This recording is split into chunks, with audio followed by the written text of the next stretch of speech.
Hello বন্ধুরা, তোমরা কেমন আছো? আশা করি সকলে ভালো আছো, সুস্থ আছো, আর আমিও ভালো আছি। আবার একটা নতুন ব্লগ নিয়ে চলে এলাম তোমাদের সামনে। আশা করি ভালো লাগবে, আর আমার এই ব্লগে তোমাদের সকলকে স্বাগত জানাই। আর ব্লগটি ভালো লাগলে অবশ্যই অবশ্যই শেয়ার, সাবস্ক্রাইব এবং লাইক কমেন্ট অবশ্যই করো। তার কারণ আমি একটু নতুন নতুন ভিডিও করার জন্য একটু উৎসাহ পাবো, আর তোমাদের এই ছোট্ট একটা কমেন্ট আমার কাজ করার উৎসাহকে আরও অনেক গুণ বাড়িয়ে দেবে। তো বাগানে কিছু নতুন গাছ লাগিয়েছি, আজ তোমাদের সেইগুলোই দেখাবো। আর এই যে টবের পাশে দেখছো যে সবুজ সবুজ গাছগুলো, এইগুলো কিন্তু পুদিনা গাছ, ভর্তি আমার পুদিনা গাছে। এই গরমের দিনে পুদিনা পাতা থাকলে বেশ চাটনি করা যায়, শরবত তো করা যায়। আর কেউ আসলে কিন্তু আমার কোনো চিন্তাই হয় না। এই পুদিনা আর লেবু গাছ আর বেল গাছ আছে যেহেতু, সেই জন্য শরবত বানাতে গেলে আমার কোনো অসুবিধাই হয় না, আর বা কোনো কিছু কিনতেও হয় না আর্টিফিশিয়াল। তো আমি এইগুলো দিয়ে শরবত বানিয়ে দিই লোকজনকে। তো আমার বাগানে কি কি গাছ আছে চলো দেখাই। আগেও কিছু গাছ দেখলে তো, স্থলপদ্ম, কলা ফুল, এই যে জবা গাছ, বেল গাছ, তারপর লেবু গাছ, তারপরে যে কচু গাছ, কলা গাছ, সাদা ফুল গাছ, 8 রকমের জবা আছে। হ্যাঁ, আর 7 রকমের বোগেনভেলিয়া গাছ আছে। এখন আর তেমন ফুল ফুটছে না, যেহেতু প্রচণ্ড রোদ হয়েছে, ওই জন্য খুব একটা ফুল ফুটছে না, অল্প কিছু ফুল ফুটছে। আর আমার এই বাগানের পেছনটা পুরো জঙ্গলে ভর্তি, যখন তখন শিয়াল ঘুরে বেড়ায়, বুনো খরগোশ ঘুরে বেড়ায়। তো এখন আর দেখানো যাচ্ছে না যে বাগানের বাইরে যে ফুল ফুটে রয়েছে।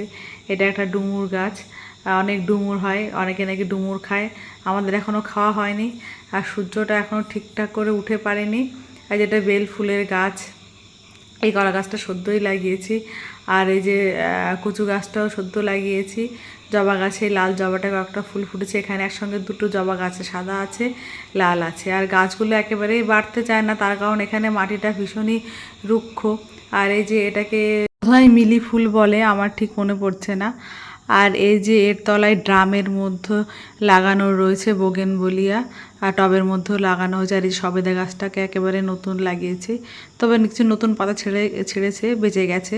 আর এই যে পরপর এইগুলো সব বোগেনভেলিয়া, আর টবগুলোতেও বোগেনভেলিয়া লাগানো। মোট 7খানা গাছ আছে। তবে এখন যেহেতু গরম, শীতকালের দিকে ফোটে। আর এই যে যে ফুল ওপর থেকে ভালো বোঝা যাচ্ছিল না বলে আমি একটা ছিঁড়ে নিলাম। ফুলটা দেখতে ভীষণই সুন্দর, বর্ষাকালে প্রচুর পরিমাণে ফুল হয়, পুরো সাদা হয়ে যায়। তো গাছগুলো এত লম্বা হয়ে গেছে, ভাবছি বর্ষা আসার আগে গাছগুলোকে কেটে দেব।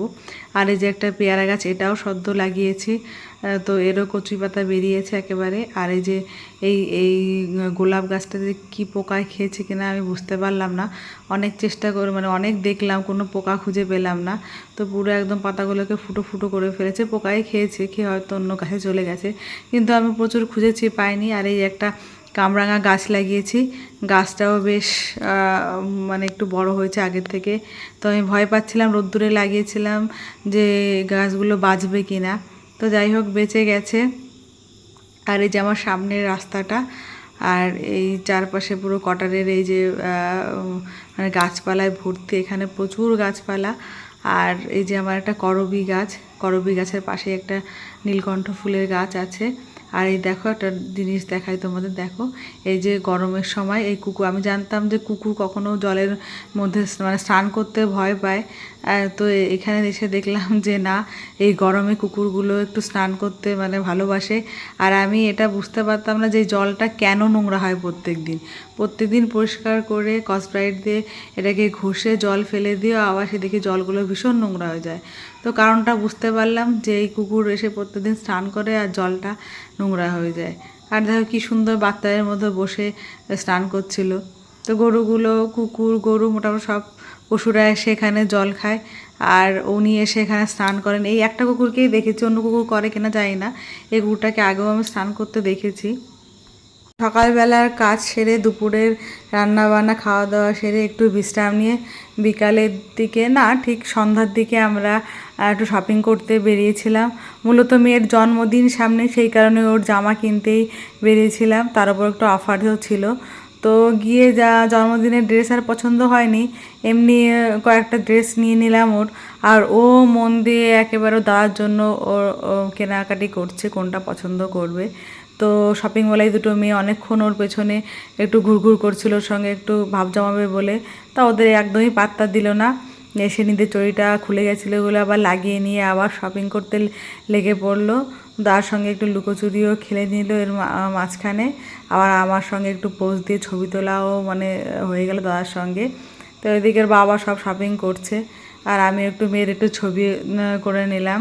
তো আমিও কয়েকটা জিনিস নিলাম আর মেয়ে ছেলের জন্য কটা জিনিস নিলাম, তো সেইগুলো তোমাদের দেখাবো পরে। তো এখন আমার মেয়ের এখন দেখো বসে মানে বাড়িতে গিয়ে হয়তো ওয়াশিং মেশিনের মধ্যে দিয়ে ঘুরিয়ে দিলে হয়তো ভালো হতো, কেন এত নোংরা ঘেটেছে ওখানে, দুটো হাত পুরো কালি হয়ে গেছে। বাইরে এসে ওকে বোতলে যে জল নিয়েছিলাম সেটা ভালো করে ধুয়ে দিলাম, আবার দাদা ওর হাতটা সেট করে দিল মুখে, বেশ সুন্দর পোজ দিয়ে বসে ছবি তুলছে। তো অনেকক্ষণ ধরে দাদার সঙ্গে একটু পোজ দিয়ে ছবি তোলার পরে আবার দাদার জিনিসপত্র কিনতে লেগে গেল। ওর জিনিসও কিনবে না, দাদার জিনিস দেখেই পছন্দ আর ওর দাদাকে কিনে দিতেই ব্যস্ত। তো দাদার জন্য একটা হোয়াইট কালারের প্যান্ট ও বেছে নিল, তো বাস্কেটে রাখবে না, ওর যেখানে বসার জায়গাটা, ও প্রত্যেকটা শপিং মলে গেলেই কিছু একটা বসার জায়গা ও ঠিক খুঁজে বার করে নেয়, না হলে ওকে একটা চেয়ার বা কোনো টুল ফুল ও শপিং মলের কেউ দেয়। এত দুষ্টুমি করে যে বসিয়ে রাখলে হয়তো ভালোই হয়, তার কারণ জামা প্যান্ট যা থাকে প্রায় অর্ধেকই উলটপালট করে ফেলে বা নামিয়ে ফেলে। তো যাই হোক শপিং মলের মেয়েটা এসে নিয়ে নিল, তো একটু মনটা খারাপ হয়ে গেল, আমার কাছে চলে এসেছিলো, তারপর বাবার কাছে চলে গেল। তো আবার একটু দাদার সঙ্গে একটু লুকোচুরি খেললো। তো দাদা বাবা ওর বাবার জিনিস আর ভাইয়ের দাদার জিনিস সব কিনেই ফেলেছে, আর আমি ওর জামাও তিনটে নিয়ে নিয়েছি। এবার আমার চুড়িদারটা নেওয়ার পালা। তো চুড়িদারের কালেকশানগুলো ভালোই ছিল, আর এত বড় ছিল না, নিয়ে গিয়ে দেখলাম একটুখানি সাইজ মানে করতে হবে, সেই জন্য আমি আর আমার চুড়িদারগুলো নিলাম না। আর এই মাঝে মাঝে না শপিং মলে আসতে বেশ ভালোই লাগে, বিশেষ করে গরমের দিনে, আর একটু সময়ও কাটানো যায়, ঘুরে ফিরে দেখতেও ভালো লাগে, আর পছন্দ হলে তো নিয়েই নিই। তো এই চুড়িদারগুলো দেখে ভালোই লাগছিলো, তো দেখলাম যে সামনে পুজোরও দেরি আছে, কিন্তু অতটা বড় ঠিক আবার গিয়ে নিয়ে সাইজ করতে হবে, যদি ঠিকঠাক না হয় ওই জন্য কটা কুর্তি নিয়ে নিলাম। আর একটা প্যান্ট নেওয়ার ইচ্ছে ছিল অনেক দিন ধরে, তো এই বড় বড় কুর্তিগুলো নিলাম না, আমার সাইজের যেগুলো হয় সেইগুলোই নিলাম। তো প্রত্যেকটা চুড়িদারই বেশ ভালোই ছিল, আর দাম মোটামুটি 2000 1500-এর মধ্যেই ছিল, বেশ করে লম্বাগুলো 2500-এর ওপরেই ছিল। তা যেহেতু পুজো আসেনি, দেরি আছে এখনও, তখন কয়েকটা দামি নেওয়া যাবে। এখন আর রেগুলার পরার জন্য আর অত দামি জিনিস নিলাম না, 2-3টে যেগুলো অফারে ছিল কুর্তি সেগুলোই নিলাম। তো কালেকশানগুলো ভালোই এসেছিলো। আর এদিকে দেখো আমার মেয়ে ব্যস্ত হয়ে গেছে, ওর দুষ্টুমি করার জন্য যত পারফিউম টারফিউম ছিল সব বার করে নিয়েছে। তো এই চুড়িদারটা ভীষণ পছন্দ হয়েছিল, তো দেখলাম এতটাই হাইট যে আমার আর হবে না। তো যাই হোক কেনাকাটা করে বাড়ি চলে এসেছি, এখন কি কিনলাম তাই তোমাদের দেখাচ্ছি। তো ছেলের জন্য এই প্যান্ট আর দুটো জিন্স আর প্যান্ট নিলাম, আর মেয়ের জন্য এই দুটো জামা একসঙ্গেই ছিল। তো দামটাও 500 টাকার মধ্যে ছিল। আর এই আর একটা নিলাম উপরে জ্যাকেট দিয়ে, ছোট্ট জ্যাকেট দিয়ে। আর জন্মদিনের জামা আর হলো না, ভাবছিলাম একটু ফোলা ফোলা পরে জামা নেব। আর এই কুর্তিটা এটা আমার জন্য নিলাম, এই দুটো কুর্তি আমার জন্য নিয়েছি। আর এই প্যান্টটা আমার ছেলের জন্য, আর এই প্যান্টটা হলো আমার জন্য নিয়েছি, আর বাবার জন্য দুটো শার্ট নিয়েছি। তো যাই হোক মোটামুটি আমার শপিং কমপ্লিট হয়ে গেছে।